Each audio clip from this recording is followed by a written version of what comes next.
طبعا داهاتی ناوخۆ زیادی کردووە، داهاتی نەوت وەفرۆشی نەوت زیادی کردووە و داهاتی سنوورەکان زیادی کردووە. ئەمە طبعاان بە ئاعترافی ئەنجومەنی وەزیران و ئەو کەسانی کە بەرپرسن لە مەلەفانی کە باسم کردن و لە ئێستاە پارە و داهات لە بەردەسی حکوومەت هێرێمی کوردستانایە بۆ ئەوەی کە 30 ڕۆژارێک موچە بدا بەبێ لێبڕین، بەڵام بەداخەوە بەسبەی نێوە کاتە سێکەوە بوونەوە ئێمە پێداگریەکەین نەتیجەیەکی ئەوتۆی نەداوە بەدەسەوە. ئێمە یاداشتێکمان ئیمزا کردو بۆەوەی سبینێ لە کۆبوونەوەی پەرلەمان ئەم پرسە بخرێتە دەنگانەوە کۆتایی بە لێبڕین و ستەمی موچە بهێنرێ.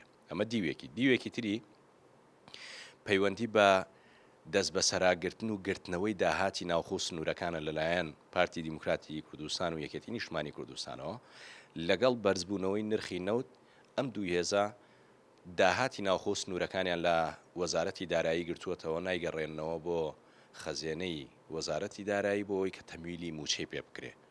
ئەمەش بووەتە هۆی ئەوەی سەرباری ئەوەی کە داهات هەیە، سەرباری ئەوەی کە پارە هەیە، بەڵام ئەبینی حکوومەت پابەندی بڕیارەکەی خۆی نەبووە کەسی ڕۆژارێ موچە دابش بکرێ.